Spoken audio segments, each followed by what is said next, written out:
Hi hello అందరికీ నమస్తే friends. ఎలా ఉన్నారు మీరందరూ బాగుండాలి. అందరితో పాటు మేము బాగుండాలి.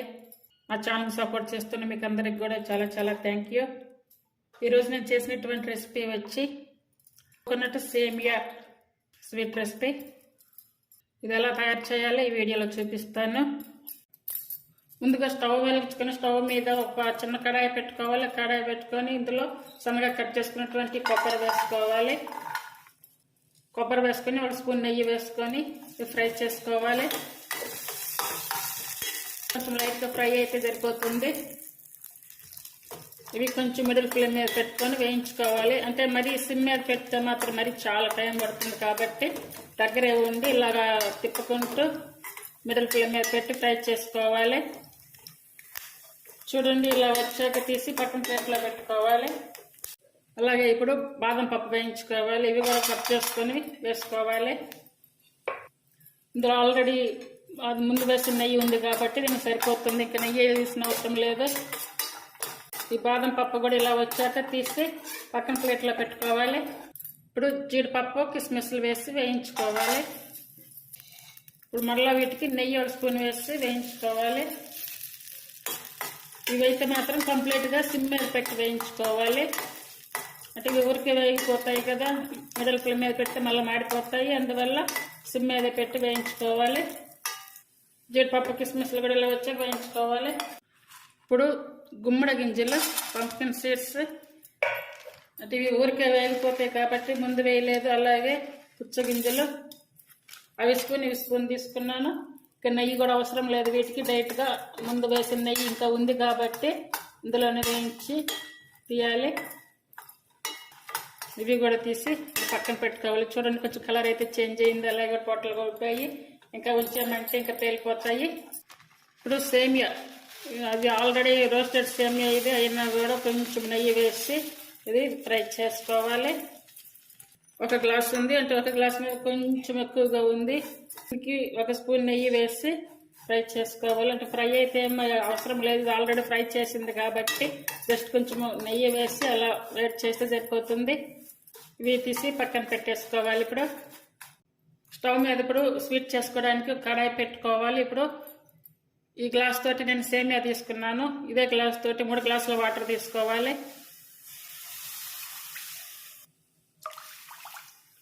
ఇప్పుడు 3 గ్లాసుల వాటర్ తీసుకున్నాను.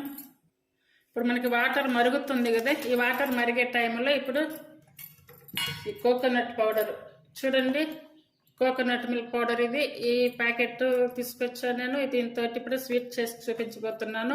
ఇప్పుడు ఈ పౌడరు అలాగే కస్టర్డ్ పౌడరు రెండు కూడా లిక్విడ్గా కలుపుకోవాలి. ఇప్పుడు కోకోనట్ పౌడర్ అయితే ఒక పావు కప్పు తీసుకోవాలి.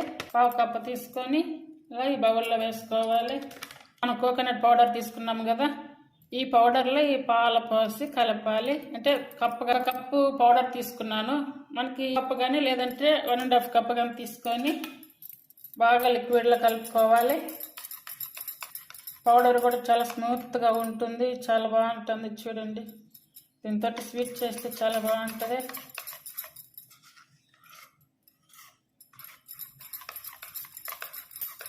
బాగా లిక్విడ్లో వచ్చేలా కలుపుకోవాలి.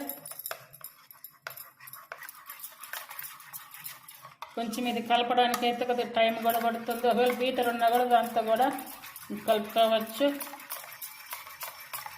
చూడండి, మొత్తం అయితే ఇలా కలిపేసుకోవాలి. ఇప్పుడు ఇది పక్కన పెట్టుకోవాలి. కోకోనట్ మిల్క్ పౌడర్ కలిపి పక్కన పెట్టాను కదా, ఇప్పుడు మరో బౌల్ తీసుకొని ఇందులో కస్టర్డ్ ఒక 2 స్పూన్స్ వేసుకోవాలి. చూడండి, ఈ స్పూన్ తోటి 2 స్పూన్లు వేస్తాను. ఇందులో 1/2 గ్లాస్ పోస్తున్న వాటర్, ఇది కూడా మన లిక్విడ్ లాగా కలుపుకోవాలి. ఇలా కలపంగా పోసుకుంటూ కలుపుకోవాలి. ఇది కూడా ఉండలు లేకుండా మంచిగా కలుపుకోవాలి. రెండు అయితే సపరేట్గానే కలుపుకోవాలి. ఇది అయితే తొందరగా అయిపోయింది, కానీ ఆ కోకోనట్ పౌడర్ కలపడం అయితే కొంచెం లేట్ అయ్యింది. అది కొద్దిగా టైం కూడా పట్టింది. చూడండి, ఇలా రెండు సపరేట్గా కలిపి పక్కన పెట్టేసుకోవాలి. వాటర్ ఇలా మరుగుతున్నాయి కదా, వాటర్ ఇలా మరిగే టైంలో మనం ముందుగా వేయించి పెట్టుకున్నటువంటి ఈ సేమియా ఇందులో వేసుకోవాలి. సేమియా వేసుకున్నాక ఓన్లీ సిమ్ మీదే పెట్టి ఉడికించుకోవాలి. ఇదైతే మాత్రం 50% ఉడికింది. అంటే మరి మెత్తగా వచ్చే వరకు అయితే అవసరం లేదు. ఇలా వచ్చేదాకా ఉంచుకొని ఇప్పుడు మనం ముందుగా కలిపి పెట్టుకున్నటువంటి కోకోనట్ మిల్క్ ఉంది కదా, ఇది వేసుకోవాలి. అంటే చిన్నగా కొంచెం కొంచెం కలుపుకుంటూ పోసుకోవాలి.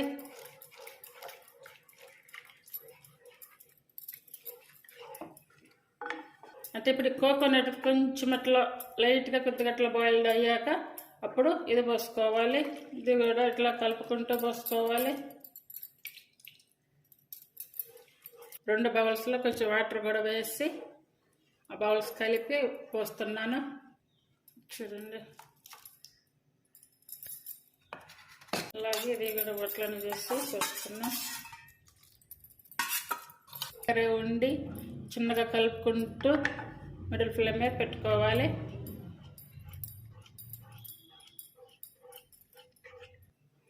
కోకోనట్ మిల్క్ అలాగే కస్టర్డ్ వేసి ఒక 5 మినిట్స్ ఉడికించాక ఇప్పుడు ముందుగా కట్ చేసి పెట్టుకున్నటువంటి ఓన్లీ కొబ్బరి మాత్రమే వేసుకోవాలి. కొబ్బరి వేసాక ఒక 5 మినిట్స్ ఉంచుకోవాలి. ఒక 5 మినిట్స్ ఉంచి ఉడికించాలి.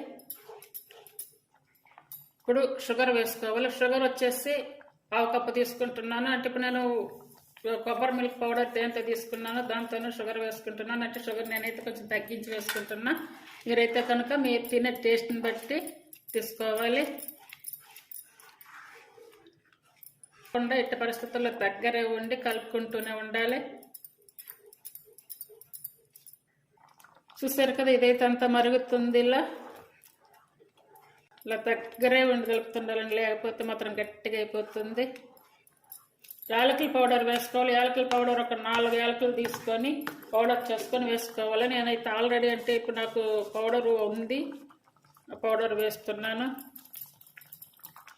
అలాగే ముందుగా వేయించి పెట్టుకున్నాం కదా నట్స్, ఇవన్నీ కూడా వేసుకోవాలి. ఇందులో కొంచెం ఒక 2 స్పూన్లు నెయ్యి వేసుకోవాలి ఫైనల్గా. స్వీట్ అయితే రెడీ అయ్యింది. కోకోనట్ పౌడర్ అలాగే సేమియా స్వీట్ రెసిపీ. ఇది లైట్గా వేడి మీద తినవచ్చు. లేదు కూల్గా కావాలి అనుకుంటే కనుక ఫ్రిడ్జ్లో పెట్టుకొని ఒక 1 అవర్ 1.5 అవర్ అలా ఫ్రిడ్జ్లో పెట్టేసుకొని చల్లగా కూడా తినవచ్చు. చాలా బాగుంటుంది టేస్ట్. ఇప్పుడు స్టవ్ ఆపేసుకోవాలి. మనకి కావాల్సిన రీతిలో షుగర్ వేసుకొని లేదా బెల్లం వేసుకొని మంచిగా అందరూ తినవచ్చు. షుగర్ ఉన్న వాళ్ళు కూడా తినవచ్చు. చాలా టేస్టీగా ఉంటుంది. కొత్త వాళ్ళు కూడా ట్రై చేయండి, మంచిగా వస్తుంది.